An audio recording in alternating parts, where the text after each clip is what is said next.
तो देखिए, जो अपन ने इसकी वीडियो के पार्ट फर्स्ट में डाला था वो अपन ने लगभग जो आपके 36 क्वेश्चन के आसपास बनते थे एक एक नंबर वाले, वो लगभग अपन ने पूरा कर लिया था। अब अपन बात कर रहे हैं इसके सेक्शन बी की, और 2025 का एक पेपर डाल रहे हैं क्योंकि 2026 का तो आपके सामने आने ही वाला है अगला।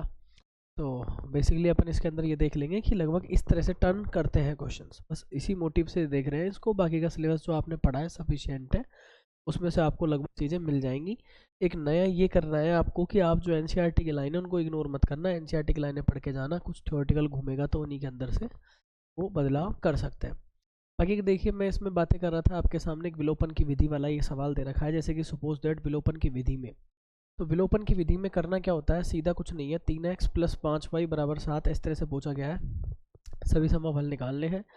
6x प्लस वाई, तो आपने इसमें पढ़ा होगा ना, विलोपन एलिमिनेट, किसी भी एक चर को एलिमिनेट करना होता है इसके अंदर। तो सबसे पहले क्या करेंगे, एलिमिनेट करने विलोपन करने से पहले कोफिशिएंट इक्वल करने पड़ते हैं किसी भी एक चर के। तो मैंने देख लिया कि 5y यहाँ है तो 5 यहाँ बनाना है, 5y बनाना है। तो ट्रिक बता देते हैं कि आपको ऐसे याद रखना है कि नीचे वाले में कुछ नहीं है तो इसका गुणांक 1 है, तो 1 से गुणा इसको कर देना। इसका क्या है, कोफिशिएंट 5 है तो 5 से गुणा इसको कर। देखिए टर्निंग पॉइंट्स क्या बनते हैं, 3x 5y, ये हो जाएंगे 7, तो यहाँ से कितना आएगा 30x, ये हो जाएगा आपका 5y, और ये हो जाएगा माइनस का 20। यहाँ से हम क्या करने वाले हैं, इस पर साइन चेंज करेंगे। साइन चेंज करेंगे तो देखो यहाँ से कितना बन जाता है हमारे पास माइनस का 27x, ये आपस में कट ही जाएंगे। तो यहाँ से हमारे पास कितना बन जाएगा, इसको देखना 27। तो यहाँ से हम कुल मिला के देख पा रहे हैं एक्स की जो वैल्यू है वो आ जाएगी आपके पास कितनी, माइनस के 27/27 कर देना, तो तकरीबन ये अपने पास x बराबर -1। इसको आप किसी में भी पुट कर लीजिए, put in equation number first के अंदर मैं इसको करने वाला हूँ। जैसे ही मैं इसको फर्स्ट के अंदर पुट करूँगा, देखो हमारे पास क्या आ जाएगा, 3 इंटू माइनस का 1 हो जाएगा प्लस के 5y, और ये हो जाएंगे 7, -3 प्लस 5y और ये 7, तो कुल मिला करके 5y इक्वल ये हो जाएगा 10, तो y इक्वल आ जाएगा कितना 2। तो आप देख पा रहे हैं यहाँ से y इक्वल 2, x इक्वल -1 आ गया। इसको इसमें रख के देख लीजिए -3, तो ये देखो रख के देखोगे तो आप रख के भी चेक कर सकते हो ना। x की जगह पे अगर आप -1 रखोगे तो ये हो जाएगा आपका तकरीबन -3, और 5 की जगह पे आप क्या रखोगे, 2 रखोगे तो ये हो जाएगा 10, ये हो जाएगा 10, तो आ रहा है 7। तो यहाँ पे देख सकते हो अभी दोनों बराबर आ रहे हैं। इसी देख लिए चलते हैं अपने अगले सवाल पे। ये बोला गया है 7, 13 और 19 है 205 पदों की संख्या ज्ञात करनी है। तो देखो यहाँ पे जो मान लो आप, यहाँ पे ये क्या दे रखा है पदों की संख्या, तो पदों की संख्या को आप मान सकते हो। क्या मानेंगे हम इसके अंदर, देखो इस सवाल को हम कर रहे हैं नंबर 7 को। तो यहाँ पे सबसे पहले हम इसमें देखो पदों की संख्या को क्या मान लेंगे, यहाँ पे हम पदों की संख्या को मान लेते हैं n। देखिए हमने यहाँ पे बोल दिया, जो सातवां सवाल है पदों की संख्या हम क्या मान के चल रहे हैं इसके अंदर n। नंबर ऑफ टर्म्स कितने मान लिए हम इसके अंदर, n मान लिए। यहाँ पे देखिए अगर ढंग से अगर एनालाइज करते हैं तो ये वाला पहला कैंडिडेट आपका A1 बन जाता है, ये वाला कैंडिडेट है आपका A2। तो आप इसमें आगे लिख भी सकते हो, जो A1 है वो तो कितना रहने वाला है अपना 7, और जो यहाँ पे D है वो हो जाएगा A2 माइनस A1, तो यानी कितना आ जाएगा 13 माइनस 7, यानी कितना आ जाएगा ये 6। तो D हमारे पास कितना रहने वाला है 6, और वो भी कैसा, पॉजिटिव।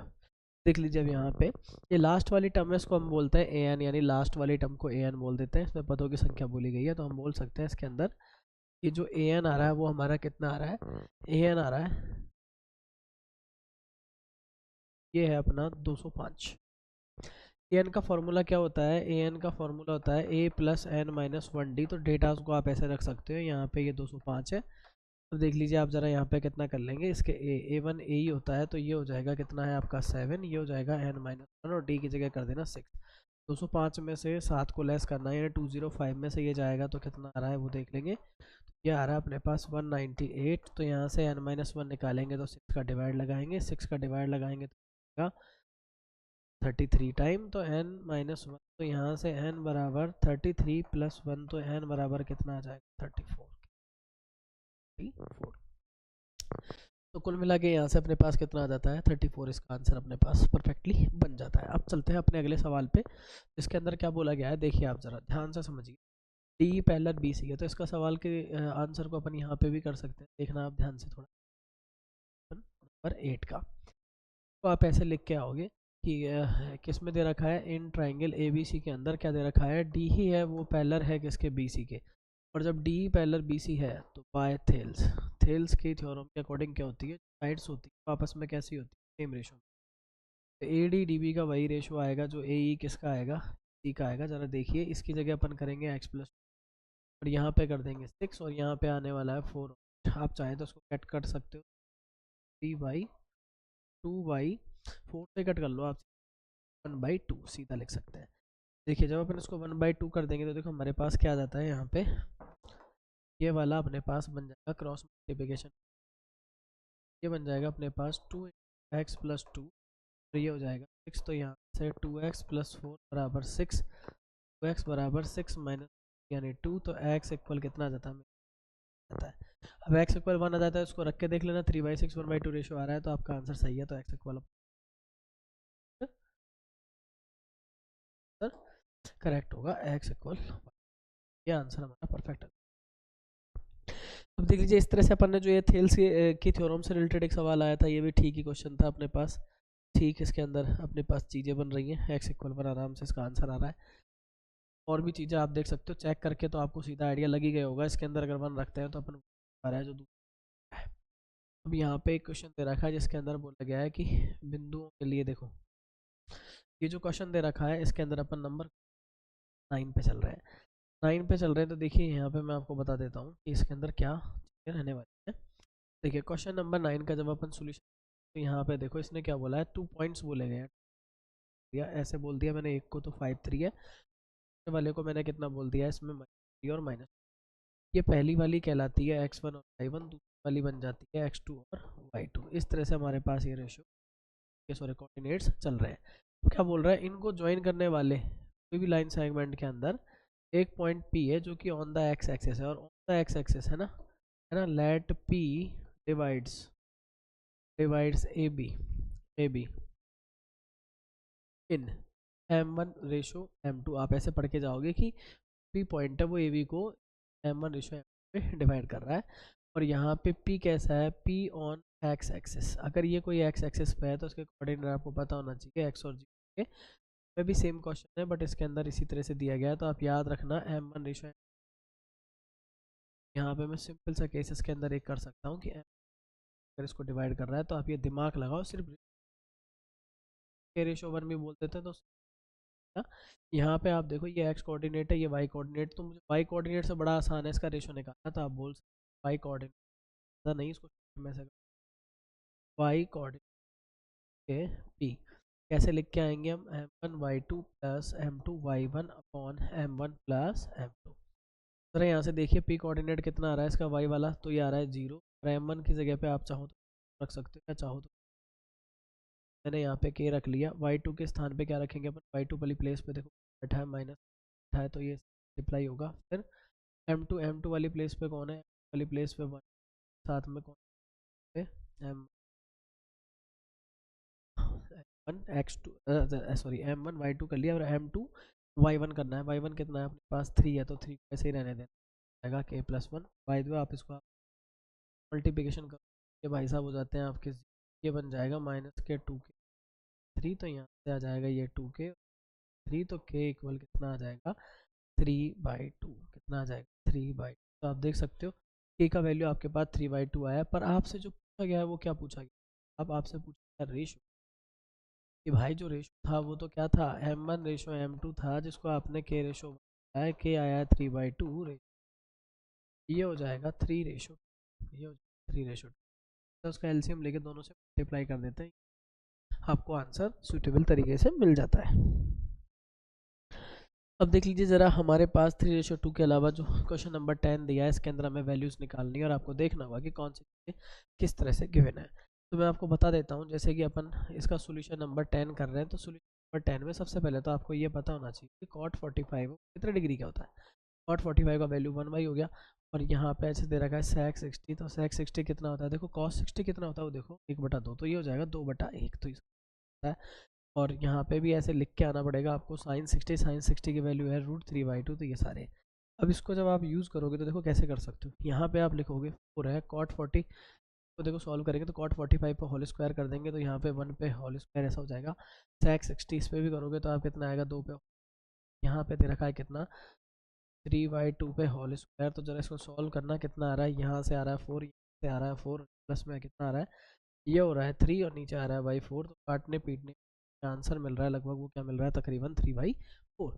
तो आप इस तरह से देख सकते हो कि हमने दोनों दिए हैं, उनके अंदर हमें इस तरह से आंसर बन रहे हैं। और मुझे लगता है कि इसके अंदर जो जेन्युइन तरीके से जो चीज़ें हैं, जैसे कि अपन इसमें देखना चाहें कि जो बोर्ड ने सवाल पूछे हैं, मुझे नहीं लगता कि खासा हद तक वो पेपर को ऐसा रखने की कोशिश करती है जिसके अंदर आपको मैक्सिमम जो चीज़ें हैं वो कैसी मिले, मैक्सिमम चीज़ें आपको ठीक मिल पाए।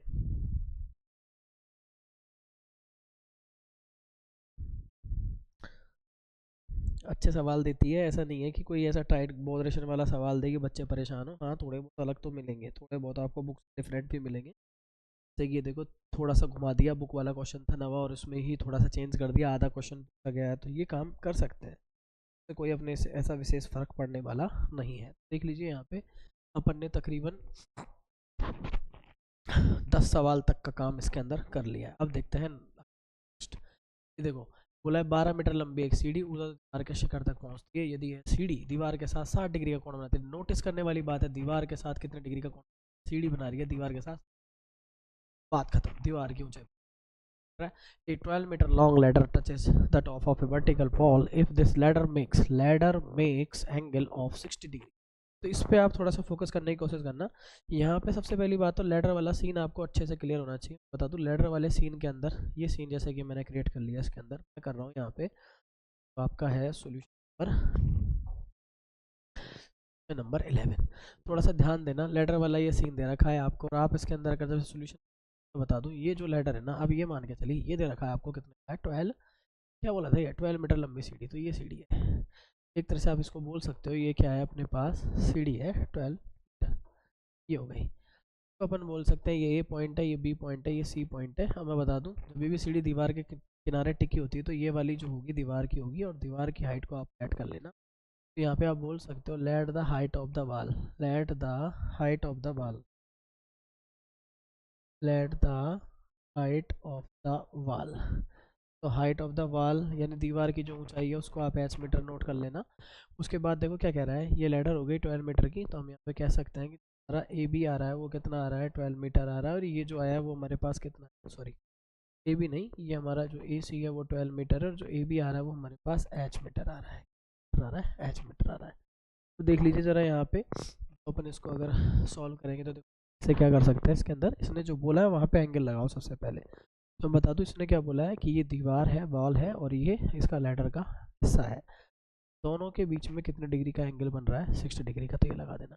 60 डिग्री के लगाने के साथ साथ ये क्या बन जाता है आपका, परपेंडिकुलर बन जाता है, जिसको हम लंब बोलते हैं, और ये बन जाता है आपका हाइपोटेनिस या जिसको हम कर्ण बोलते हैं, और ये बन जाएगा आपका बेस जिसको अपन सामान्य तौर पे आधार बोलते हैं। तो यहाँ पे देख लीजिए इनके बीच में अगर ये बन चुका है तो आप देखो आपकी डिमांड क्या है, तो हम यही बोल सकते हैं इन ट्राइंगल किसके अंदर, ए बी सी के अंदर थीटा कितना दे रखा है, 60 डिग्री। सबसे पहले सोचो, इसने हाइट पूछी है मतलब ए बी पूछी है, और दे क्या रखा है, इसने हाइपोटेनस दे रखा है। तो ए बी को क्या बोलते हैं अपन, देखो जरा, बेस बोलते हैं, और इसको बोलते हैं हाइपोटेनस, यानी देखो अपन कह सकते हैं आधार ये है, कर्ण ये है। तो ऐसे कॉम्बिनेशन में अपने पास क्या लगता है, कॉस, और कॉस थीटा की जगह कितना है, 60। तो देखो यहाँ पे क्या बोल देंगे हम, थीटा कितना है, 60। यहाँ पे बोल सकते हैं कॉस 60 इक्वल, ये कितना हो जाता है अपने पास, बेस इसका एच है और ये है 12। कॉस 60 कितना होता है, पहले बात तो 1/2 होता है, जब इनको हम करेंगे तो 2h इक्वल कितना हो जाएगा हमारे पास 12, तो h इक्वल कितना आ जाएगा 12/2। तो हमारे पास जो आंसर है वो 6 मीटर बन जाता है। तो जो हाइट ऑफ द वॉल है वो आसानी से निकल जाती है। तो मुझे नहीं लगता इसके अंदर से भी कोई आपको टाइट क्वेश्चन दिया, बड़ा आसान सा क्वेश्चन है, 6 मीटर इसके अंदर अपने पास आंसर बन रहा है। अब देख लीजिए आप नेक्स्ट क्वेश्चन को देखोगे ना, तो ये क्वेश्चन नंबर जो 12 है वो आपको एक तरह से क्या दे रखा है, क्वेश्चन नंबर जो 12 है वो आपको एक तरह से क्या दे रखा है कि एक प्रूविंग वाला क्वेश्चन दे रखा है। 2 मिनट रुकेगा, मैं भी इसके फोल्डर को और देख लो यार, फिर रिकॉर्डिंग में टाइम वेस्ट हो सकता है नहीं तो।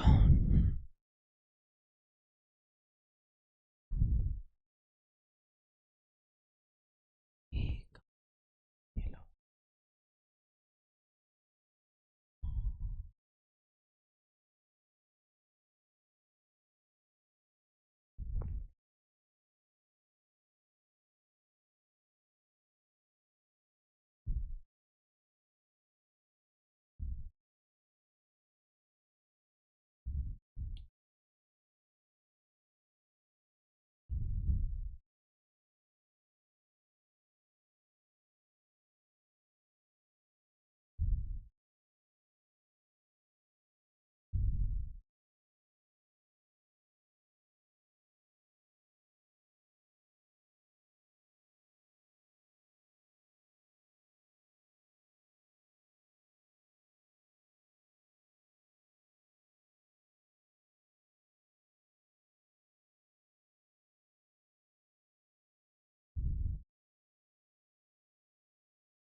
हाँ जी, तो देखिए अब परफेक्ट स्पेस है, अब कोई दिक्कत नहीं है थोड़ा। देखिए यहाँ पे क्या बोला गया है, क्वेश्चन बता दूं कि आपको एक क्वाड्रिलेटरल दिख रहा है, ये एक्चुअलिटी में क्वाड्रिलेटरल क्या है, स्क्वायर है। ये क्या है, एबीसीडी एक स्क्वायर है। क्लियर बोला गया है, एबीसीडी एक स्क्वायर है, स्विंग वाला क्वेश्चन है। तो सबसे पहले तो आपको ऐसे क्वेश्चन में क्या करना होता है, पहली जो आप सोल्यूशन लिखना चाहोगे इसका, तो सोल्यूशन के अंदर क्या करेंगे, सबसे पहला पॉइंट तो डालेंगे गिवन। तो गिवन के अंदर मोस्टली आप ये देखिए क्या कह सकते हैं हम, तो ये जो क्वेश्चन आता है उसी को लिख सकते हो आप, A B C D is a, क्या बोलेंगे, अगर A B C D is square है तो देखो क्या प्रूव करवाना चाह रहा है आप उसको बोल सकते हो, है ना। एंड आप इसमें एक चीज़ और बोल सकते हो, स्क्वायर के अंदर कौन है, सर्किल है, तो है ना, इस अपन बोल सकते हैं, है ना। तो एंड सरकमस्क्राइबिंग ए सर्किल, ये भी लिख देता हूँ मैं इसके अंदर, एंड सरकमस्क्राइबिंग ए सर्किल। मतलब ये सारा चीज़ तो आपको पेपर में ही मिलने वाला है ना, देखो ना आप ये यहाँ से आराम से आप उठा के इसको लिख सकते हो। तो कमाल की बात है, यहाँ पे क्या करवा रहा है, ये टू प्रूफ करवा रहा है। तो आपको ये देखिए टू प्रूफ के अंदर आप क्या कर सकते हो, टू प्रूफ जो आपको दे रखा होता है वही आपको लिख देना है, ए बी सी डी किसके लेके जाना है, A D plus B C के। तो ये यू की आपने इसके अंदर लिख दिया। तो आपको कोई लगता है कि मुझे कंस्ट्रक्शन चाहिए तो आप इसके अंदर कंस्ट्रक्शन वाला पॉइंट लिखो नहीं, इसके अलावा आप इसका प्रूफ वाला, तो है ना, प्रूफ वाला सीन जो भी है इसका वो आप क्रिएट कर सकते हो। देखो मैं आपको बता देता हूँ, इसके अंदर थोड़ा सा प्रूफ का काम ज़्यादा रहने वाला है। अपन इसके प्रूफ्स को अपन यहाँ पे लिख रहे हैं, ये पॉइंट अपन यहाँ डाल देते हैं, यहाँ पे लिख रहे हैं अपन इसका प्रूफ। और प्रूफ के अंदर मैं देखो अगर ढंग से बात करूँ तो मैं आपको एक थ्योरम के बारे में एक्सप्लेनेशन कि बाय टी एच 10.2, या फिर रिजल्टेंट के थ्रू भी आप इसको ऐसे लिख सकते हो, ऐसे नहीं तो आप इसको ऐसे लिख लीजिए। क्यों जरूरत पड़ी है हमें इसकी, तो हम बोल रहे हैं A is the exterior, A B C D is the exterior point, exterior point, and by th 10.2 tangents are equal in length by exterior points। तो बस वो स्टेटमेंट आपको पता होना चाहिए, जैसा भी आपकी लैंग्वेज में आप उसको लिख सकते हो। तो मोटिव वही होना चाहिए जो अपन लिखना चाह रहे हैं। देखो जैसे कि मैं बोलूँ कि मैंने बोला है कि ए से जो एक्सटीरियर है उससे सर्किल पे डाले गए टेंजेंट्स लेंथ्स में इक्वल है। तो आप देखिए ए पी किसके इक्वल आ रहा है, ए एस के। तो हम इसको ऐसे लिखेंगे कि यहाँ पे ए पी आ रहा है किसके, ए एस के, ए एस के। तो इसको बोल देंगे अपन इक्वेशन नंबर कौन सी है, फर्स्ट। ऐसे ही अपन इसमें क्या बोल सकते हैं, जहाँ पे पी वाले हैं वो पी वाले एक जगह होने चाहिए, तो ये हो जाएगा बी पी, और ये किसके आ रहा है, बी क्यू के। यहाँ पे क्या लिखेंगे अपन, बी क्यू के। ये इक्वेशन बन जाती है सेकंड। और तीसरा देखो अपन इसके अंदर बात करें तो तीसरा देखो, जहाँ पे इसमें दो मेरे पास चॉइस थी, सी क्यू सी आर, मैं कैसे लिखूँ इसको, जहाँ पे देखा करो आप क्यू वाला जहाँ है वो पोर्शन वहाँ लिख देना, और जो आर वाला आ रहा है वो इसके एक्स्ट्रा में, तो ये नंबर 3 हो जाएगा। अब चौथा वाला देखिए क्या बोल रहा है, ये पॉइंट है डी आर और डी एस। तो जहाँ एस आ रहा है उसको एस के साइड लिखेंगे, तो ये हो जाएगा डी एस और ये हो जाएगा डी आर अपने पास। तो ये अपन ने तकरीबन सारे पॉइंट्स बना लिए। अब इसके बाद कुछ नहीं करना होता, आप ढंग से देखो कि ए बी कब आएगा, जब ए पी और बी पी जुड़ेंगे तो ऐड होंगे। तो इसके मतलब क्या है कि हमें सारे इक्वेशंस को ऐड करना पड़ेगा। तो अपन बोलेंगे फर्स्ट प्लस क्या कर रहे हैं अपन सेकंड, प्लस क्या कर रहे हैं अपन थर्ड। और ये बुक का क्वेश्चन है, इसमें कोई टेंशन लेने वाली बात नहीं है। देखिए आप लोग जब इसको अब ऐड करोगे तो आप देखोगे कि आपके पास क्या बन जाता है, यहाँ बन जाता है ए पी, फिर आता है बी पी, फिर इसके बाद जब आप प्लस करते हो तो बनता है सी आर, फिर आता है डी आर। तो आप ये देख पा रहे हो, मैंने इनको एक ब्रैकेट में लिख लेना है, मुझे लग रहा है जिनसे जो साइड बन जाएगी मैं इनको एक ब्रैकेट में लिख लेता हूँ। इसके अलावा देखिए आप इसमें क्या कर सकते हैं,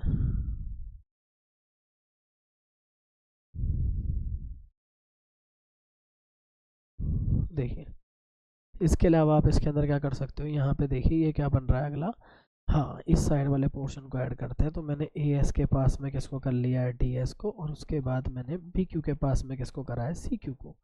तो यहाँ से अगर आप देखोगे तो इन दोनों को एक साथ रखने से भी कुछ चीज़ें बनेंगी। तो मैं बता दूँ आपको, फाइनली जो इसके अंदर बनेगा A P B P structure के अकॉर्डिंग सोचोगे तो ये बन जाती है ए बी, और ऐसे ही c r d r structure के अकॉर्डिंग बन जाती है सी डी।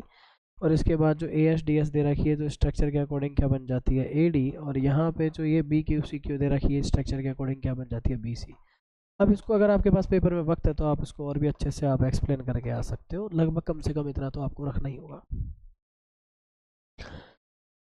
अब देख लीजिए, अगर अपन ऐसा कर लेते हैं तो इसके बाद अपन चलते हैं अपने नेक्स्ट क्वेश्चन की और नेक्स्ट क्वेश्चन है हमारा किस तरह से, जिसमें हमें क्या दे रखा है, देखिए नंबर 13 पे वो बोल रहा है कि एक सर्किल है, उसके एक आर्क द्वारा उसके सेंटर पे क्या बना दिया गया है, एक एंगल बना दिया गया है। तो मैं आपको बताना चाहूँगा, इस क्वेश्चन को करने के लिए हम भी एक सर्किल बना लेते हैं। तो इस सर्किल से क्या बोल रहा है वैसा करेंगे हम, ये इसका सेंटर बना लेते हैं, इसमें एक आर्क अपन को आइडेंटिफाई करना है। तो आर्क हमने बना लिया ए और बी। आप अगर देख पा रहे हो तो ये हमारा क्या बन जाता है, आर्क बन जाता है। ये हमारा क्या बन जाता है, आर्क बन जाता है। मोस्टली हम कह सकते हैं कि ये जो हमारे पास मैंने जो ये शेप बनाई है क्या है, आर्क है। ये इसका सेंटर है, इस पे यहाँ पे जो एंगल है वो 50 बता रखा है, इसके रेडियस नहीं बताया गया है। आर्क की लेंथ बोल रही है 5 पाई। तो ये कर्विक जो लेंथ है ना, ये आपकी कितनी बता रखी है, 5 पाई। तो सबसे पहले तो आप यहीं से स्टार्ट करेंगे। लेंथ ऑफ द आर्क, आपको ये पता होना चाहिए कि लेंथ ऑफ आर्क कितना दे रखा है, 5 पाई centimetre. Length of the arc होता क्या है वैसे, ये होता है पाई आर थीटा अपॉन 180। ये कितना दे रखा है, 5 पाई। तो मैं आपसे कहना चाहूँगा पाई से पाई आप कैंसिल कर सकते हो, तो यहाँ पे आर थीटा ये दे रखा है 180 और ये दे रखा है 5। अब इसको थोड़ा सा अपन और सॉल्व कर लेते हैं। देखिए जब इसको अपन सॉल्व करेंगे तो आर पता नहीं, थीटा कितना है अपने पास, 50 डिग्री। आप देखोगे ढंग से तो जो ये एंगल है वो है थीटा।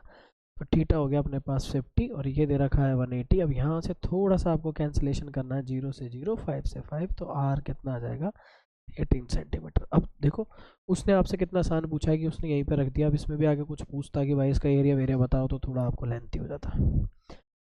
फिर भी आपको मैं जानने के लिए बता देता हूँ, अगर आर्क जब भी लेंथ ऑफ आर्क दे रखा हो तो आपको एरिया निकालना हो तो ऐसे में सेक्टर का अगर एरिया पूछ लिया जाए, किसका एरिया पूछ लिया जाए, सेक्टर का अगर एरिया पूछ लिया जाए, तो ऐसी कंडीशन में आप याद रखना ये 1/2 L इंटू रेडियस के इक्वल होता है। अब देख लीजिए अपन चलते हैं सेक्शन सी में। इसके अंदर थोड़े बड़े लॉन्ग टाइप के आंसर्स हैं और इसके अंदर अपन को चॉइस दे रखी है, सबसे बढ़िया है जो आपको अच्छा लगता है आप इसके अंदर से क्वेश्चन अटेंड कर सकते हैं। हाल फिलहाल मेरे साथ ये कंडीशन है कि बेसिकली मेरे पास तो ऐसा है कि इसके अंदर मैं कोशिश करूँगा कि मैं दोनों करा दूँ, या फिर कोशिश करेंगे कि अपन इसके अंदर और भी कुछ एक्सप्लेनेशन को जोड़ सकें। तो बाकी का देख लीजिए यहाँ पे। हाँ, पिछला जो क्वेश्चन था एक तरह से आपको क्या था, 2 क्वेश्चन दे रखे थे। तो इसके अंदर सबसे पहले पिछले क्वेश्चन के अंदर आप एक बार देखिएगा, इसका जो ये है आंसर वो अपना किस फॉर्म में है, अपना सीधा डायरेक्ट वे में फॉर्म में अपन ने इसको लिखा है और सीधा सीधा हमारे पास कट के पूरा पूरा आंसर आ गया है। यहाँ पे जो पाई था वो 5 पाई देने की वजह से कटा है। तो कुल मिलाकर के जो इसका आंसर है हमारे पास,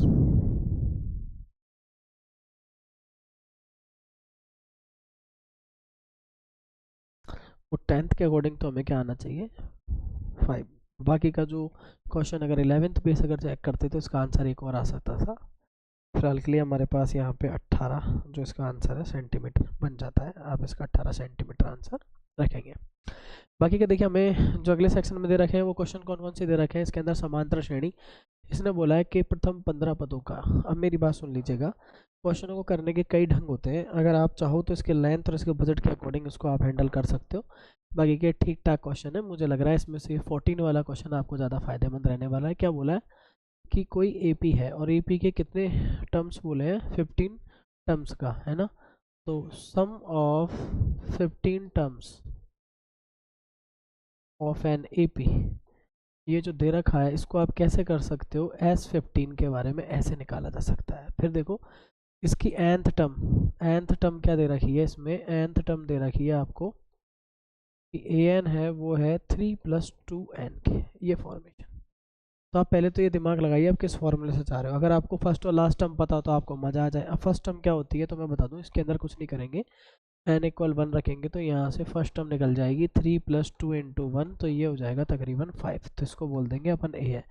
फिर ऐसे ही हम n = कितना रख लेंगे, 15। तो a15 हमारे पास क्या आ जाएगा वो भी निकाल लीजिए। तो 3 + 2 × 15, तो देखो यहाँ से कितना आ जाएगा, 33। अब हमारा जो एस एन का फॉर्मूला है वो शॉर्ट वाला कितना है, n/2 a + an वाला है। तो देखिए ज़रा क्या आ जाएगा, S15 निकालेंगे तो 15/2 हो जाएगा। ए के प्लेस पे देखो आप क्या है, तो ए के प्लेस पे तो अपन कितना रख देंगे, ये तो है 5 और यहाँ पे देखो आप ज़रा कितना है, ये है 33। तो देखो यहाँ से हमारे पास 15/2 और ये हो जाएगा 38। ये कितना हो जाएगा हमारे पास 38। तो ये जब आप 38 करोगे तो ये इससे कैंसिल भी हो जाएगा 19 टाइम। तो देखो 235 हमारे पास क्या आ जाएगा, इसका आंसर आ जाएगा। देखो एक बार देख लेना इसका मल्टीप्लाई। अच्छा 19 5 95 है ना, 928 285 हमारे पास जो आंसर आएगा वो, सॉरी 285 आ जाएगा। देख लेना आप, ये आ गया। तो इसी में देखो आपको एक क्वेश्चन और करवा रखा है, यानी 14 वाले में ही एक और क्वेश्चन आपसे करवाया हुआ है, जिसके अंदर क्या बोला गया है, जिसके अंदर मैं बता दूं 14 का जो और है वो मैं इस साइड कर रहा हूँ, शॉर्ट वे में कर रहा हूँ। इसमें क्या बोला है, समांतर श्रेणी के 60 पद हैं और इसका प्रथम पद और अंतिम पद दे रखा है। तो मैं बता दूं आपको, यहाँ पे जो दे रखा है वो A1 जिसको हम A बोलते हैं वो तो दे रखा है 7, और यहाँ पे ये वाला दे रखा है AN जिसको हम क्या बोल दिए हैं 125। तो ये दो पद हमें दे रखे हैं और उसका 32वां पद पूछा है। तो मैं बता दूं A32 आपसे पूछा है। A1 A आपको 7 दे रखा है, AN आपको कितना दे रखा है इस भाई ने 125। ये देख लीजिए। और आपसे कौन सा पद पूछा है, देखो तो सबसे पहले इसमें 32वां पद पूछा है, तो मुझे N का, तो N इक्वल कितना दे रखा है इसने 60 दे रखा है। मेरे लिए बहुत अच्छा काम आसान हो जाता है इससे।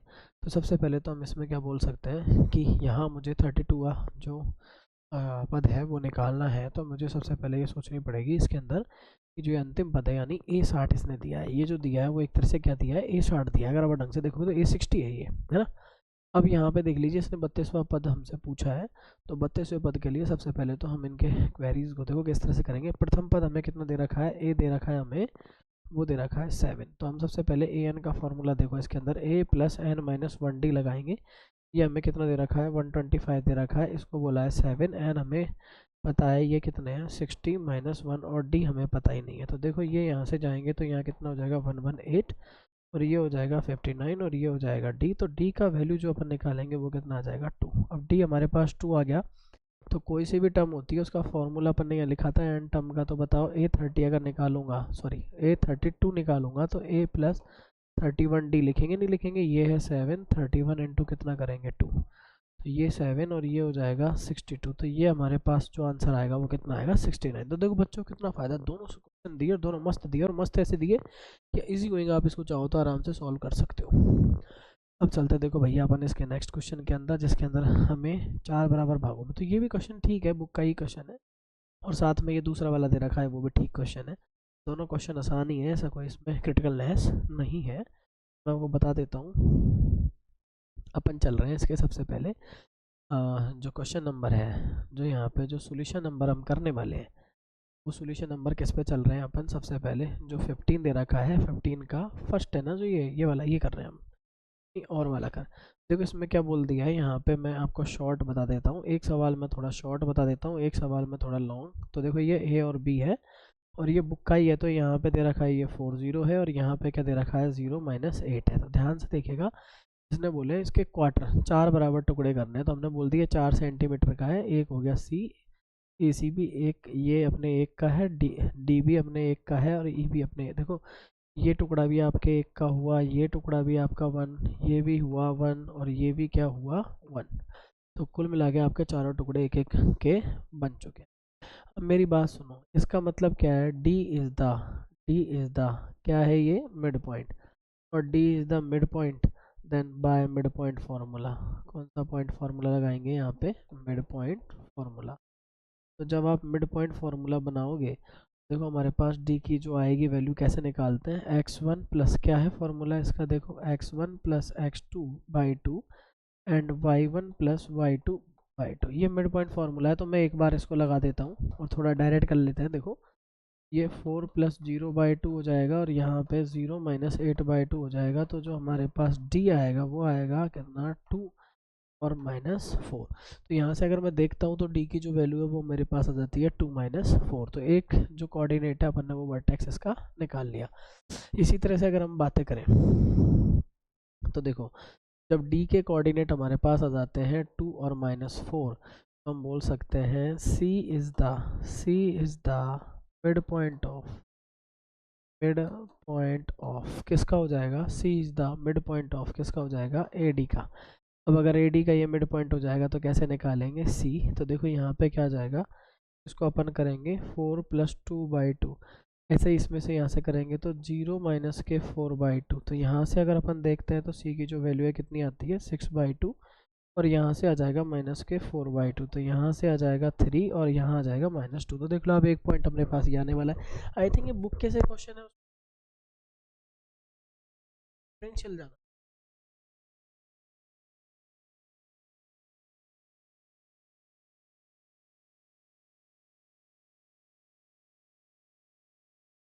ई ये वन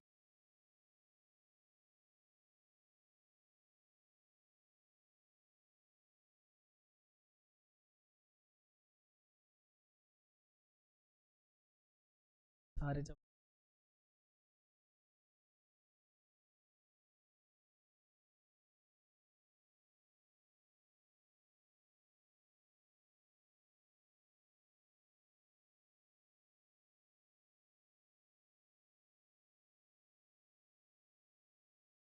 करोगे इसका 6 तो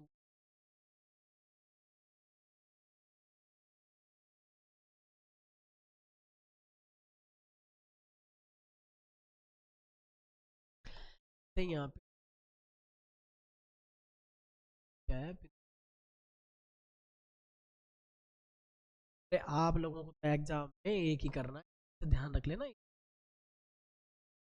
थोड़ा मेरी तरह दोनों चिपकाने लग जाओ कि एक ही करना है, और का मतलब होता है ऊपर वाला कर लो या नीचे वाला, मैं आपको समझा रहा हूँ ताकि आपके एक ही चैप्टर के 2 सवाल क्लियर हो सके, दोनों रिपीटेड है, बढ़िया सवाल है इसलिए। तो यहाँ से देख लीजिए, यहाँ पे क्या है, ए के निर्देशांक ज्ञात करो, जबकि ए भी एक वृत्त, अब तो वृत्त की संरचना के अकॉर्डिंग चलते हैं, देखो तो यहाँ पे हम एक वृत्त बना लेते हैं, ये इस तरह से, ठीक है।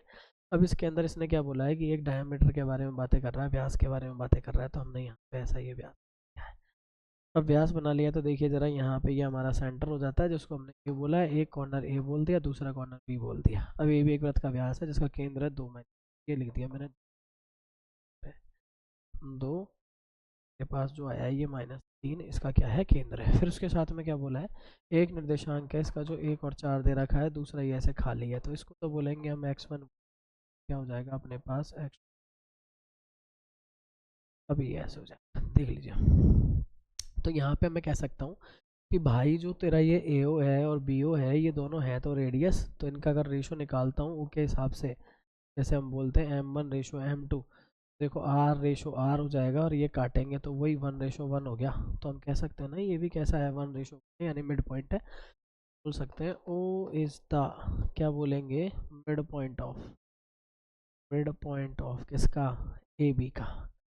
तो bye mid point formula, by mid formula, और वो फार्मूला क्या कहता है उस हिसाब से चलेंगे, तो हम बोलेंगे x coordinate of, x coordinate क्या कह सकते हैं हम, एक्स कोऑर्डिनेट ऑफ ओ करेंगे तो क्या आ जाएगा, इसमें ऐसे ही लिखेंगे x1 + x2/2, इसका मतलब है x1 ऐसे की ऐसे, इसकी जगह 1/2, और ओ का कोऑर्डिनेट कितना है, ये है 2, और यहाँ हो जाता है इस तरह से। तो अब बताओ क्रॉस करेंगे तो कितना हो जाएगा 1 + x1, तो आप बताओ x1 कितना आ जाएगा 4 - 3। यहाँ से मैं एक तरह से कह सकता हूँ कि जो आपके पास डिटेल आई है इसके लिए, तो x1 कितना आ गया, इसमें 3 आ गया, या नहीं आ गया। ऐसे ही अपन किसका निकाल लेंगे, वाई कोऑर्डिनेट का निकाल, तो देखिए इसी तरह से वाई कोऑर्डिनेट का निकाल लेते हैं। यहाँ पे ऐसे क्या लिखेंगे, वाई कोऑर्डिनेट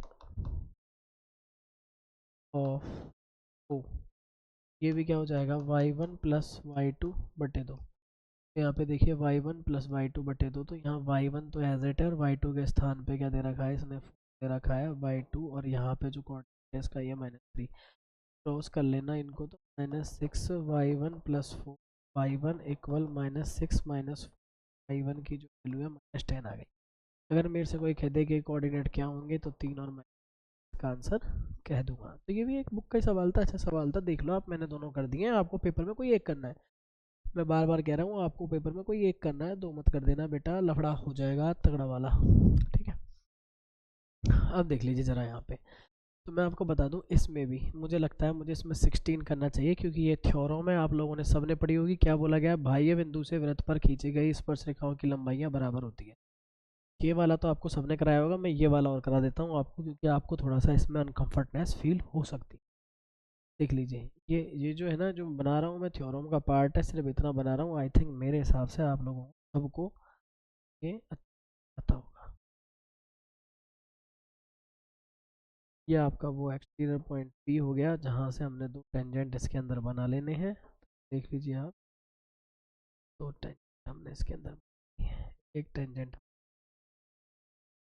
टेंजेंट हमने, कमाल की बात है, ये सारा तो आपने करा ही होगा ना। ये तो बी हो गया, ये हो गया, और ये इसकी रेडियस हो गई, ये इसकी रेडियस हो गई, और ये पी एक्सटीरियर पॉइंट हो गया। ये तो वही थ्योरम है जो आपके समझ में आ रहा हो तो बुक के अंदर था, P A P B 10 point. ठीक है, तो ये तो आप लोग कर लिया होगा और कर लेना। मैं आपको बता देता हूँ इसमें नंबर 16, जिसके क्वेश्चन को पढ़ने के बाद आपको किस तरह से इसके आंसर को डिराइव करना है। तो मुझे लगता है पहली चॉइस तो आप यही वाला क्वेश्चन रखने वाले होंगे। बाकी ये देख लीजिए, अपन इसके अंदर करने वाले हैं, इसका सिद्ध कीजिए कि दो संकेंद्रीय वृत्तों में बड़े वृत्त की जीवा जो छोटे वृत्त को स्पर्श करती है, स्पर्श बिंदु पर समद्विभाजित होती है। ये आपका एक क्वेश्चन था, वैसे तो ये क्या था, आपका एक क्वेश्चन था एक्सरसाइज में, जिसमें जीवा की लंबाई निकलवाई गई थी। पॉइंट 2 के अंदर आपको देखने को मिला होगा ये क्वेश्चन, है ना। तो सिद्ध कीजिए कि दो संकेंद्रीय वृत्तों में बड़े वृत्त की जीवा छोटे वृत्त को स्पर्श करती है तो स्पर्श बिंदु पर समद्विभाजित होती है, ऐसा है। तो मैं आपको इसके लिए बता देता हूँ, मेरे भी यहाँ पे इसको अगर मैं करता हूँ, देखो तो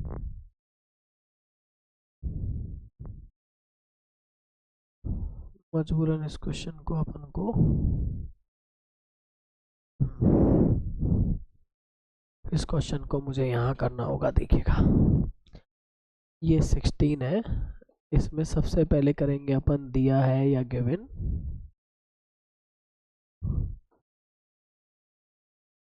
to concentric circles with centre O. जैसे ये कह रहा है वैसे ही कर दिया, दो संकेंद्रीय वृत्त है ना, एंड एंड विथ मैंने बड़े वाले की R1 एंड R2 रेडियस। आप चाहें तो इसको लिखो, नहीं मत लिखो, ये लाइन कोई इतनी इंपॉर्टेंट भी नहीं है, जैसा क्वेश्चन कह रहा है उतना तो कम से कम लिखे आना, बस ये लीजिए, हो गया काम। उसके बाद क्या बोल रहा है उसको देखना, कि दो संकेंद्रीय वृत्तों में बड़े वृत्त की जीवा छोटे वृत्त को स्पर्श करती है। तो देखो, सबसे पहले तो इसका डायग्राम आपको समझाता हूँ मैं कैसे होगा। ये मान लीजिए कि आपका एक वृत्त, और यहाँ पे ये इसका अपन ने क्या बोल, सॉरी, यहाँ पे ये इसका हमने क्या बोल दिया है, ये क्या है, सेंटर है। ठीक है, अब इसी को लेकर के हमने क्या कर दिया, इसी को लेकर के हम इसके अंदर क्या कर देते हैं, देखिए एक और सर्किल ले लेते हैं।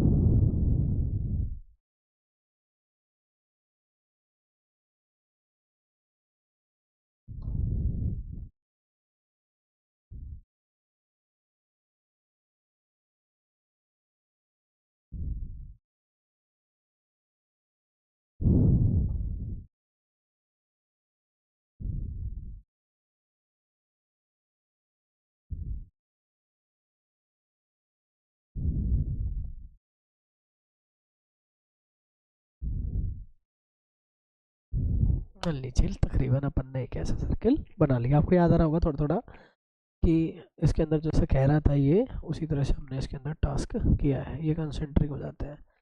अब मैं आपको एक चीज़ बताना चाहूँगा कि यहाँ पे मैंने ये चीज़ ऐसे बना ली, सॉरी,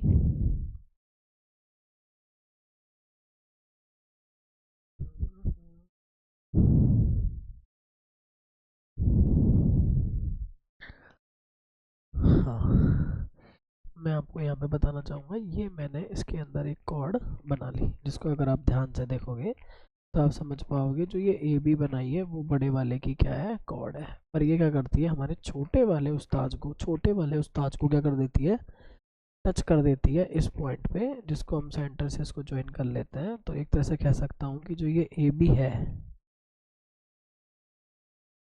ये टेंजेंट है किसकी, स्मॉलर सर्किल की, और यही ए बी है, वो एक तरह से कह सकता हूँ कॉर्ड है किसकी, बिगर सर्किल की। ऐसे दिमाग में रखना आप इसको, है ना। तो सेकंड बताओ, बड़े वृत्त की जीवा छोटे वृत्त को स्पर्श करती है, फिर क्या बोल रहा है, स्पर्श बिंदु पर समद्विभाजित होती है। अब देखो स्पर्श बिंदु का नाम है जिसको हम बोल देते हैं पी, तो यहाँ पे ये पी क्या है, पी है पॉइंट ऑफ कांटेक्ट, स्पर्श बिंदु बोलते हैं अपन, स्पर्श बिंदु। तो देखो मैंने टारगेट बना लिया है।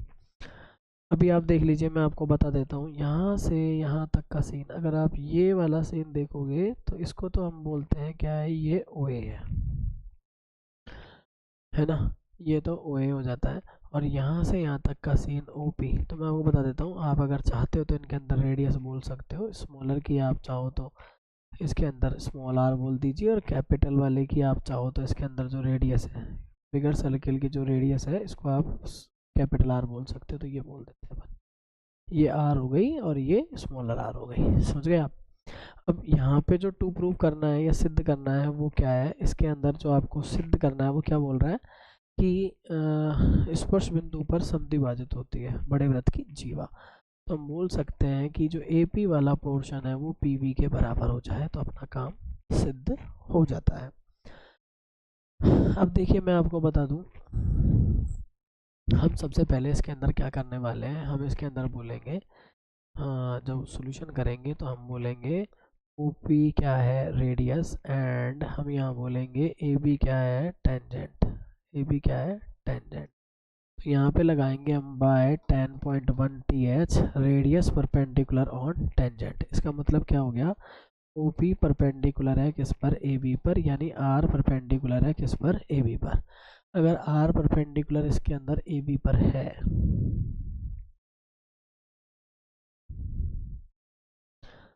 देख लीजिए आर परपेंडिकुलर अगर इसके अंदर ए बी पर है,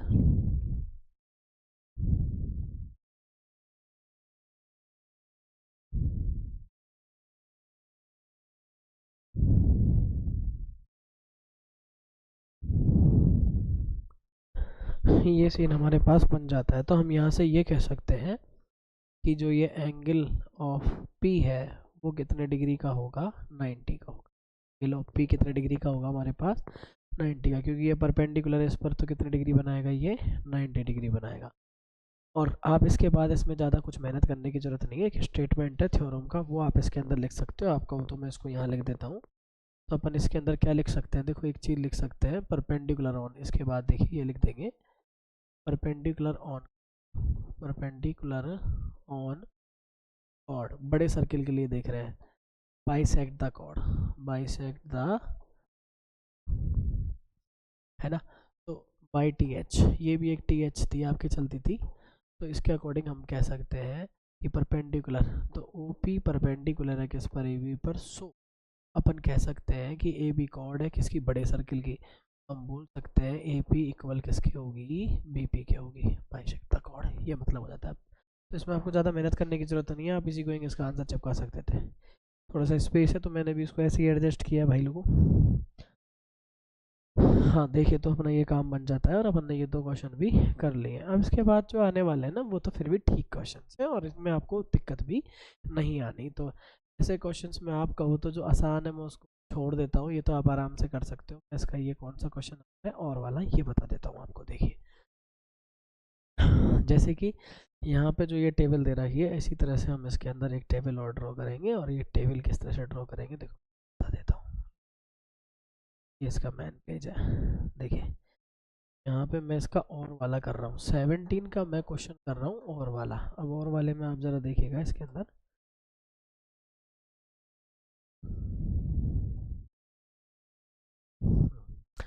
यहाँ जो मैं टेबल बनाने वाला हूँ, ठीक है बना लेते हैं, ये लीजिए कि मैंने एक टेबल बना ली।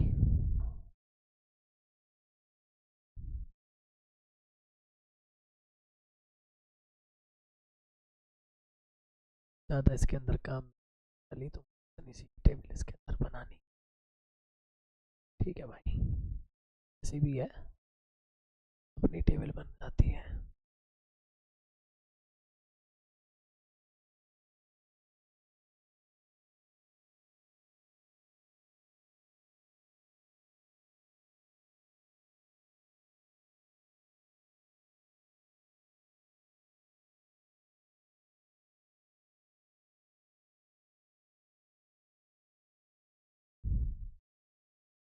देख लीजिए, हाँ मैं यहाँ पे ये और वाला क्वेश्चन कर रहा हूँ, तो देखिए यहाँ पे ये एक्स है, ये एफ है, और बाकी बाकी का कितने कैंडिडेट्स हैं, 2 4 5 5 कैंडिडेट्स हैं, तो मैं 5 लाइनें इस तरह से और बना देता हूँ। यहाँ पे ये फर्स्ट लाइन ये होती है, सेकंड, ठीक है, ये थर्ड, ये लो फिफ्थ और टोटल वाली। ठीक है, ऐसा कुछ भी बना लीजिए आप, अपनी जो भी है इस तरह का बॉक्स बना लेना। यहाँ पे है 2, ये है 5, ये है पी, ये है 4। कमाल की बात, पी 4 नहीं है, यहाँ है 9, एक्स वाला देख रहे हैं अपन तो, है ना। यहाँ पे कितना है, 10।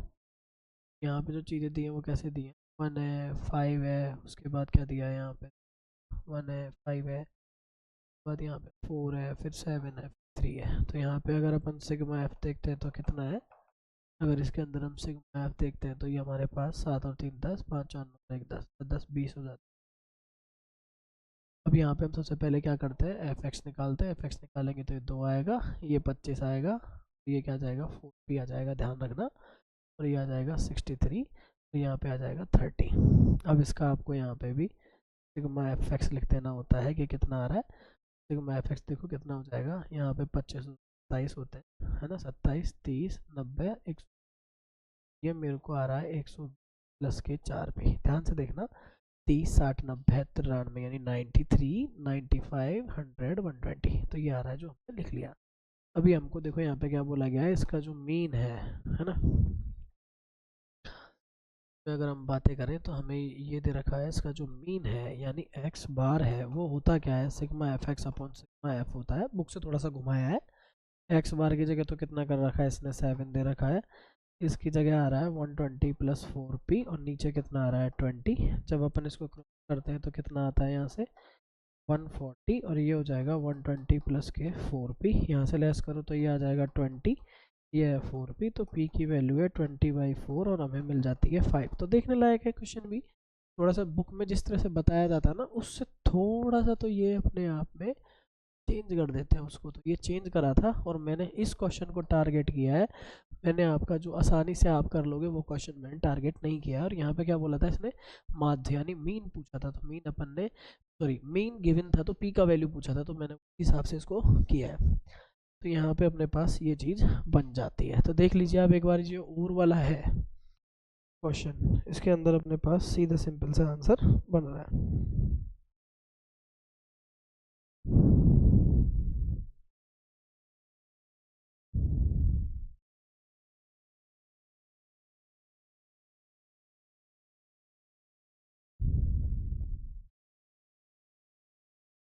अब हमें करना है सीधा 18 में एक तो बुक का क्वेश्चन है, तो मेरे को लगता है कि मुझे ये बुक के क्वेश्चन को तो आपके लिए थोड़ा सा रहने देना चाहिए, और ज़रूरी है तो अपन इसके अंदर जो नेक्स्ट क्वेश्चन है उसको अपन कर लेते हैं एक बार कि इसके आंसर क्या आएंगे।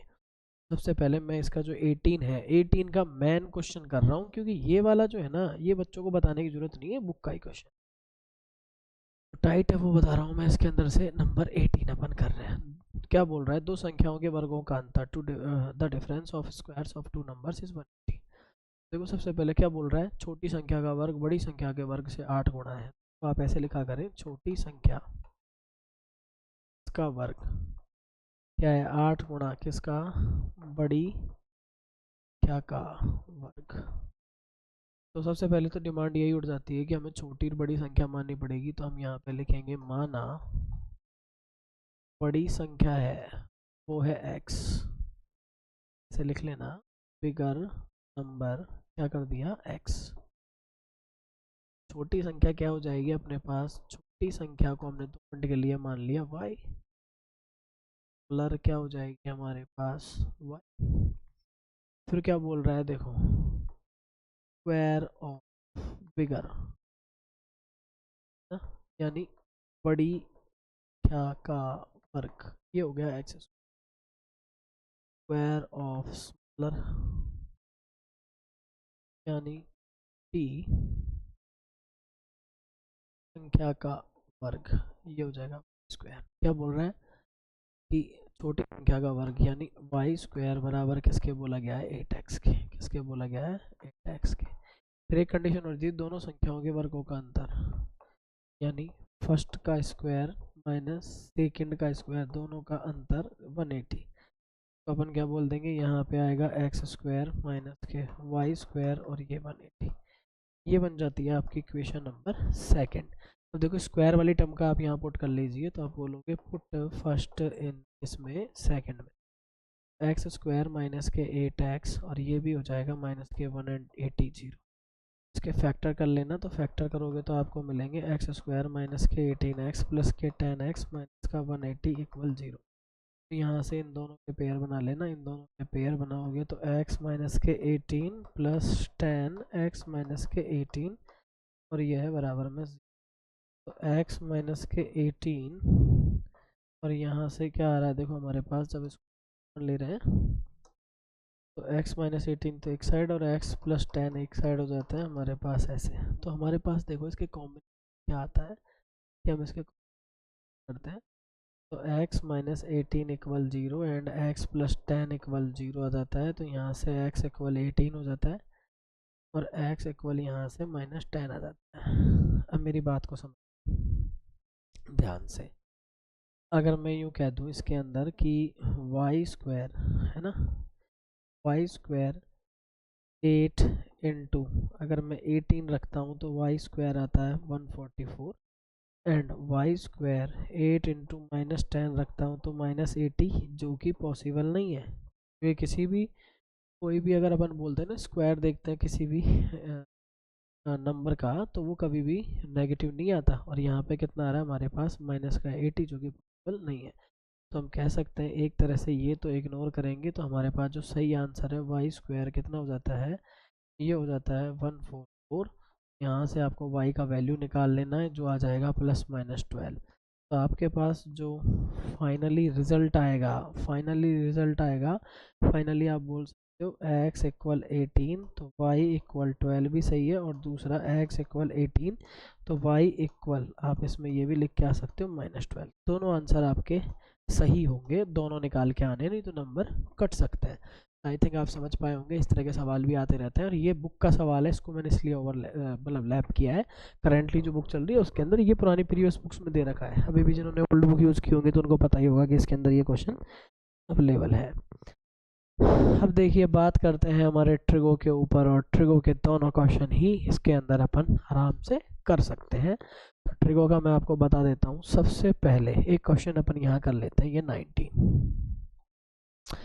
ध्यान से देखिए इसके अंदर क्या कर रखा है। तो आपको मैं बता दूं, आपको थोड़ी सी समझदारी का काम में लेना है। इसमें जो एफर्ट्स हैं वो लगाने हैं, जैसे कि अलजेब्रा की आइडेंटिटी, जैसे ट्रिगो की आइडेंटिटी, जैसे कि मैं बात करूं इसके अंदर बैलेंस वाला मेथड, जैसे कि एलसीएम लेने वाला मेथड, जैसे कि रेशनलाइजेशन हरों का परिमेयकरण वाला मेथड। अगर आप ऐसी चीज़ें यूज़ करते हो ना तो आपको बहुत आसान होने वाली है, कोई दिक्कत नहीं करेगी। अब देखो मुझे अलग ही दिख रहा है क्लियर कि इसके अंदर जो भी चीज़ है ना डिनोमिनेटर पे ज़्यादा जा रही है। तो मैंने भी इसके जो LHS है उसके अंदर हमने क्या किया है, इसके अंदर LHS लिए, LHS में हमने सीधा इसका LCM बना लिया। इसके अंदर हमने क्या कर लिया भाई, सीधा हमने इसका LCM बना लिया। तो देखो इस स्टेप पे जब हम LCM बनाएंगे तो 1 प्लस साइन थीटा क्या आ जाएगा, 1 माइनस साइन थीटा। तो देखो यहाँ पे क्या बन जाएगा, ये LCM से 1 माइनस साइन थीटा प्लस ये वाला हो जाएगा 1 प्लस साइन थीटा। तो देखो यहाँ से आप देख रहे हो साइन से साइन कैंसिल हो सकता है, तो ये बनेगा 2 और नीचे आ जाएगा 1 plus sine theta and 1 minus sine theta. तो आपको ये पता होना चाहिए किसी की आइडेंटिटीज़ है।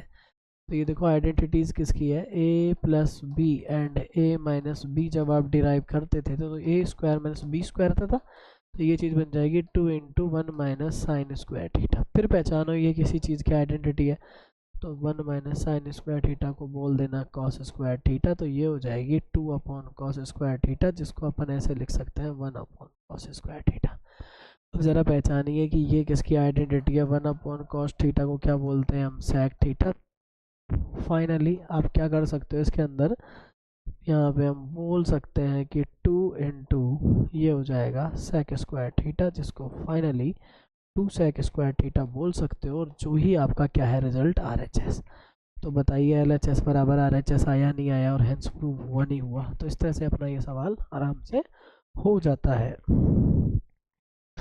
अब देख लीजिए काफ़ी इसमें स्पेस बच रहा है, तो मैं इसका और भी कर देता हूँ। यहाँ पे देखिए ज़रा, तो मैंने क्या कहा था, कई बार आपको कॉमन लेना, रीअरेंजमेंट करना, टर्म्स को उसके पास पास रखना, ये सारे फ़ायदेमंद होते हैं। देखो मैं यहाँ पे बताने वाला हूँ, मैं ये देख रहा हूँ इसके अंदर सब कुछ चीज़ें साइन कॉज में है, तो मैं टेन को तो एक दिन कन्वर्ट करूँगा, ये तो मेरे दिमाग में आ ही रहा था। तो सबसे पहले मैंने ली तो LHS है, क्राउडेड एरिया जहाँ भीड़ ज़्यादा होती है ना, वो हम लेते हैं इसके अंदर मोस्टली। तो हमने इसके अंदर जो भीड़ ज़्यादा हो रही थी वो चीज़ इसके अंदर ले ली है। अब देखिए ज़रा यहाँ पे क्या करने वाले हैं इसके लिए, देखिए है ना, यहाँ से सबसे पहले मैंने देखा ये कॉस क्यूब है और ये कॉस थीटा है, तो मैं बता दूं इसके अंदर मैंने क्या किया है, साथ में ही कॉस थीटा मैंने कॉमन ले लिया, तो यहाँ पे एक टर्म बन जाती है साइन स्क्वायर थीटा, और ये रह जाता है कॉस स्क्वायर थीटा। फिर देखिए यहाँ पे टेन थीटा आ रहा था, तो आपको तो पता ही है ना टेन थीटा क्या होता है, sine theta upon cos theta, तो मैं वो करने वाला हूँ इसके साथ। तो यहाँ पे मैंने इसको लिख दिया sine theta upon cos theta, और साथ में इसके कौन था, साइन थीटा। अब देख लीजिए यहाँ पे एक आइडेंटिटी चलती है जिसको हम क्या बोलते हैं कि भाई sign square theta plus cos square theta क्या होता है, एक। तो ये बन जाएगा हमारे पास कॉस थीटा ओनली, और यहाँ से क्या आ जाएगा साइन, ये बन जाएगा sign square theta upon cos theta. इसके कुछ नहीं है LCM में, तो ऐसे रख लेना 1, फिर वापस LCM प्रोसेस बनाए तो इसको कर देना कॉस थीटा। तो यहाँ से देखिए cos cos cos square theta हो जाएगा, और यहाँ पे दे रखा है साइन स्क्वायर थीटा, अगेन वो फॉर्मूला है ही आपका। तो 1 अपॉन कॉस थीटा, और 1 अपॉन कॉस थीटा क्या कहलाता है, सेक थीटा, और यही आपका क्या है RHS।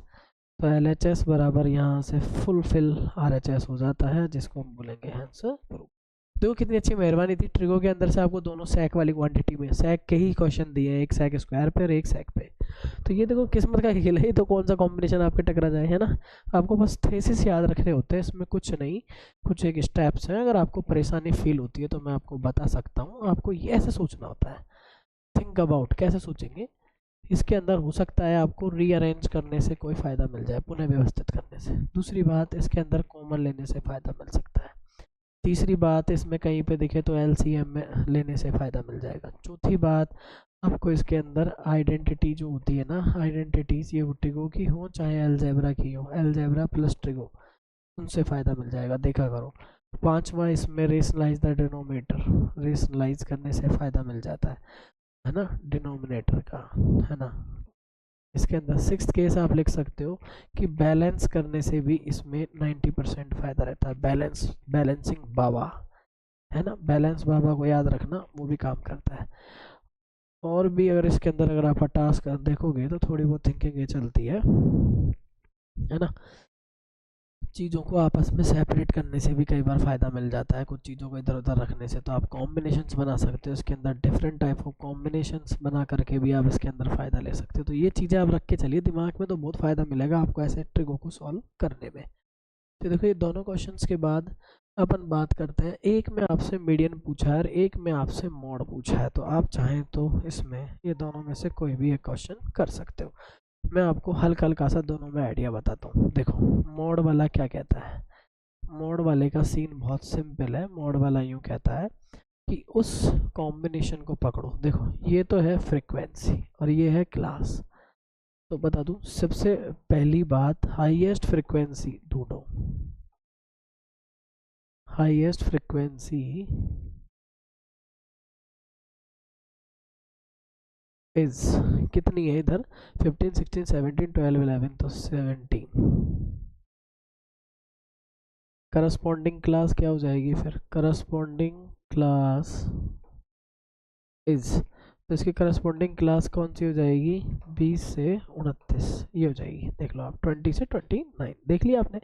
तो इसके अंदर से जो एल होगा वो बेटा 20 होगा, एच होगा जो क्लियरली समझ में आ रहा होगा 9 होगा। देखो आप थोड़ा सा डिफरेंट कॉम्बिनेशन देते हैं ना ये लोग, ऐसे ही है। तो यहाँ पे जो मॉड क्लास है, करस्पॉन्डिंग क्लास, इसी को हम कहते हैं मॉड क्लास, ये भी याद रखना, इसको बोलते हैं मॉड क्लास। तो एल होती है मॉड क्लास की जो लोअर लिमिट है वो, एच इनका जो हाइट होती है वो हो जाता है। फिर इसके अंदर देखो, आप कमाल की बात बताता हूँ मैं आपको, इस टेबल को आप यू बनाओगे, एकदम यू 211 ऐसे, है ना। इस टेबल को आप ऐसे बनाओगे, कॉम्बिनेशन से बनाओगे।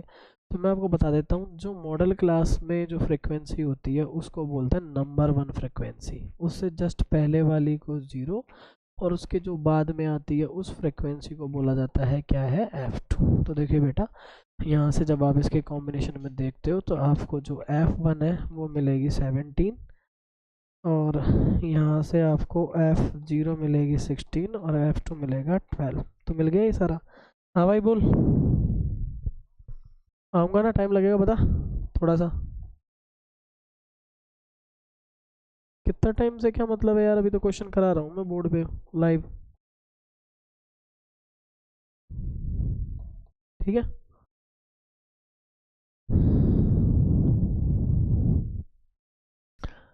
एल की जगह पे आप ये फिट करोगे, क्या था अपना, देखिए ज़रा, एल तो हमारा 20 बता रखा था ना, तो ये बस ये कॉम्बिनेशन देख लेना थोड़ा। 17 माइनस 16 हो जाएगा, 17 का डबल 34 हो जाएगा, फिर इसमें से 16 लेस करना है, फिर इसमें से कितना है 12 लेस करना है, फिर आपको एच कर देना है। तो सिंपल सा गेमिंग ये है, आप इनको ढंग से बना के आना। देखो मेरे पास तो टाइम है कि मुझे वीडियो को कंप्लीट करना होता है टाइम पे ही, तो इस वजह से मुझे थोड़ा सा ऐसा करना पड़ता है, पर आपको 3 घंटे 15 मिनट का टाइम है, तो आराम से करके आओ भाई। तो देखो 16 और 2 18, 10 28, तो ये बचेंगे 6, और यहाँ पे आ रहा है 9, 9 का डिफरेंस है ना, ठीक है, हाँ ठीक है। ये कुछ ऐसा बन जाता है अपने पास 20 प्लस 3/2, और 3/2 को जनरली सब जानते हैं, क्या बोलते हैं हम, 1.5। तो यहाँ पे जो हमारा आंसर है वो हो जाता है 21.5। तो आप देखने वाली बात ये होती है कि इसके अंदर हमारा जो आंसर है 21.5 है। अभी आपका एक क्वेश्चन और रह जाता है मेरी तरफ से, वो है मीडियन वाला। तो देखो मैं एक सवाल मीडियन का भी बता देता हूँ, लगभग आपको काफ़ी अच्छा आइडिया मिला होगा इसके अंदर कि किस तरह से आपको इसके अंदर ज़बरदस्त मेहनत करते हुए इसको उड़ाना है। देखिए ज़रा अपन एक मीडियन वाला क्वेश्चन और बता देता हूँ मैं आपको। ये यहाँ पे क्वेश्चन करेंगे अपन 20, हम कर रहे हैं मीडियन वाला क्वेश्चन। देखो, तो मीडियन वाले क्वेश्चन के अंदर बेटा क्या होता है, मीडियन वाले क्वेश्चन के अंदर हम सिंपली कैसे करेंगे, सबसे पहले तो ये जो भी कॉम्बिनेशन देता है उसकी आप एक बढ़िया सी टेबल आप इसके अंदर बना सकते हो। तो जैसे कि मान लो मैंने भी यहाँ पे एक टेबल छोटी सी जनरेट कर ली, इसके अंदर डेटा देख लीजिए आप, 2 4 6 6 डेटा दे रखे हैं, तो तकरीबन मुझे 6 डेटा दे रखे हैं ना, तो मैं इसको 6 डेटा वाली एक टेबल बना ही लेता हूँ।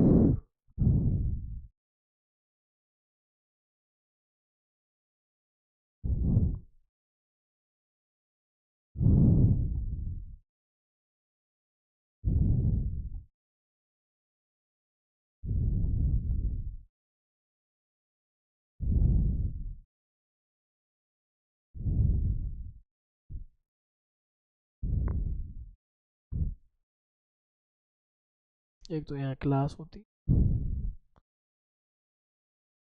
फ्रिक्वेंसी होती है, और एक यहाँ सी एफ होती है। कुछ भी बना लेना आप लोग, जो सा भी आपको अच्छा लगे। देखिए ज़रा, यहाँ पे हम क्लास लिख देंगे, यहाँ फ्रिक्वेंसी लिख देंगे, और यहाँ सी एफ निकालेंगे, इसमें सी एफ निकलती है ना, इसलिए 7 से 17 है, फिर 17 से 27, 10 का डिफरेंस है इसमें, तो 10 का कर देना। देखिए कहाँ तक जा रहा है, 57।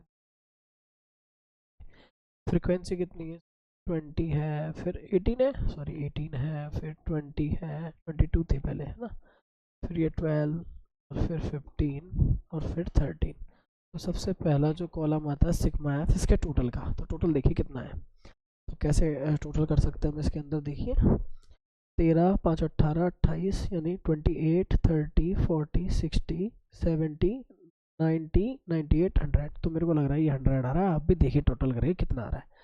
फिर देखिए सी एफ कैसे निकालते हैं, फर्स्ट ऑफ फर्स्ट जो एफ सी एफ होती है बराबर होती है, फिर इनको ऐड करेंगे, 22 और 38 40, तो 40 यहाँ आ रहा है, फिर ये 60 हो जाएगा, 72 हो जाएगा, फिर 82 87 हो जाएगा, फिर 90 और 100 हो जाएगा। ये देखो लास्ट वाली है ना, ये दोनों सेम आती है, आप ऐसे याद रखना है, सेम आती है। अब देख लीजिए यहाँ पे जो सिग्मा एफ होता है ना, हम उसी को बोलते हैं कैपिटल एन है, तो सिग्मा एफ ही हमारा क्या होता है, सिग्मा जो एफ होता है वही कैपिटल एन होता है। तो सबसे पहले हमें एन बाई टू से करना होता है। जब मैं एन बाई टू करता हूँ इसका, तो मैं ये पाता हूँ कि इसके अंदर जो चीज़ आती है वो क्या आती है, 100/2 यानी कितनी, 50। तो C F just above 50, C F just above 50 is कितनी है, सी एफ जस्ट अबव 50 बेटा कितनी है इसके अंदर, 50 से जस्ट अबव सी एफ ढूंढो तो 60 है। तो ये वाली नज़र आ रही होगी आपको, ये 60 और 60 के करस्पॉन्डिंग और क्या बोल देंगे हम इसमें, मीडियन क्लास। तो मीडियन जो क्लास है वो क्या हो जाएगा, देखो इसके अंदर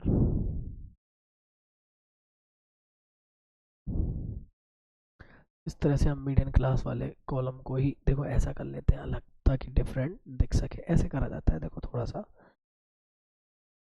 हाँ, तो मीडियन क्लास का लिख देते हैं हम, कितना है 27 से 37, ये आपकी क्या हो जाएगी, मीडियन क्लास। तो इसकी जो लोअर लिमिट है वो मीडियन क्लास वाली होती है, इसकी जो हाइट है वो भी मीडियन क्लास दे देती है, इसकी जो फ्रीक्वेंसी है वो भी मीडियन क्लास दे देती है बेटा। तो ये 20 हो जाती है। पर इसकी जो सी एफ होती है ना, वो मीडियन क्लास से जस्ट अबव होती है। तो जो सी एफ वाला कॉलम है, आप बेटा ध्यान से देख के जाना, ये ऊपर वाला होता है, तो ये कितनी होती है, 40। ये याद रख लेना बस। अब इसमें देख लो आप, जब अगर ये 40 दे रखा है तो आपके पास कॉम्बिनेशन सारा रेडी है, आपको तो फॉर्मूला फिट करना है इसके अंदर। तो फॉर्मूला क्या कहता है, मीडियन का जो फॉर्मूला होता है भाई, एल प्लस, ये मीडियन वाला लिख रहे हैं तो इसमें लिखेंगे अपन n/2, क्या लिखेंगे, n/2 minus C F upon F, और किससे कर देना, मल्टीप्लाई एच से। सुन लेना, पहले ये सॉल्व करना, मल्टीप्लाई करना, फिर जाना। तो L कितना है यहाँ पे, देखो ये 27 हो गया, n/2 कितनी आई थी आपके 50 में से सी एफ लेस करेंगे तो कितनी है 40, नीचे कितना है h, सॉरी f कितनी है इसमें 20 थी, कितनी थी, हाँ 20 और ये है h। तो देखो आप इसको सॉल्व करोगे तो 27 50 40 इसमें से जाएगा तो कितना बचता है, इसको अपन बोलेंगे 10, और ये है 20 फिर है 10। तो आप देख सकते हो ये इससे कैंसिल, ये इससे एक जीरो कैंसिल, और ये हो जाएगा 5। तो यहाँ से 27 + 5 और हमारे पास क्या बन जाता है यहाँ से 32। तो ये हमारे यहाँ पे मीटर सेंटीमीटर मत लगा देना इसमें भाई, ये स्टैटिक्स है, इसके अंदर इस चीज़ से आप थोड़ा दूर रहेंगे। तो कुल मिला के हम देख पा रहे हैं कि हमने तकरीबन सारे क्वेश्चंस किए और इसके अंदर मीडियन भी निकाल लिया और मॉड भी निकाल लिया, सब तरह के अपने आंसर इसके अंदर बन चुके। तो मैंने देखिए आपके पास ये दोनों ही क्वेश्चंस कर दिए थे, जिसमें मैंने तकरीबन दोनों ही निकाल दिए हैं। आपको मैं आशा करता हूँ कि यहाँ पे अगर हम ढंग से देखेंगे तो लगभग बेटा अपन ने इसके अंदर जितने भी थे ना 2025 के, वो क्वेश्चंस करने की कोशिश की है। इस पेपर को कराने का मोटिव ये नहीं है कि आप सोच रहे हो, ये लगभग एक आइडिया है कि बोर्ड इस पैटर्न से एनसीईआरटी से थोड़ा सा डिफरेंट पॉइंट ऑफ व्यू खेल कर भी बच्चों को क्वेश्चंस दे देता है, थोड़े बहुत इधर की उधर कर देता है चीज़ें, पर वो बेस वही रखता है। तो हमें कभी ऐसा ना लगे कि पेपर ही आउट ऑफ सिलेबस आ गया है, नहीं, पेपर सिलेबस में से ही है, बस क्वेश्चन की टाइमिंग्स को थोड़ा सा वो कर दिया जाता है कि यहाँ पे कुछ चेंज, थोड़ा बहुत अलग। और बेसिकली कोई डर पैदा नहीं करना है, पेपर बिल्कुल एकदम आसान तरीके से बनाया जाता है, जो एग्जाम्पल्स और बुक्स में क्वेश्चन होते हैं उन्हीं के बेस को देख करके बनाया जाता है। बस इतना सी क्रिएटिविटी होती है कि वो भी तो जानना चाहेंगे आपने साल भर कितना अच्छा पढ़ा है। तो बहुत पेशेंस और शांति के साथ दिमाग को रखते हुए फिर आपको पेपर देना है, घबराने की ज़रूरत नहीं है, क्योंकि डर आपके नंबर कम करा सकता है। तो डरना नहीं है, खुद पे विश्वास रखना है, और लास्ट मोमेंट पे आप जितने ज़्यादा फॉर्मूले कॉन्सेप्ट और जो टेबल मतलब अच्छी अच्छी चीज़ें अगर वो पढ़ोगे तो फ़ायदे में रहोगे। ये नहीं कि इधर का उधर का, ये वीडियोस वो वीडियोस इस तरह से देख देख करके अपना मूड ख़राब करें। तो पेशेंस बनाए रखें, सब कुछ अच्छा ही होगा। फिर मिलते रहेंगे, जितना भी टाइम मिला या गाइडेंस मिला तो आपको देंगे। तब तक के लिए राम राम, फिर मिलेंगे।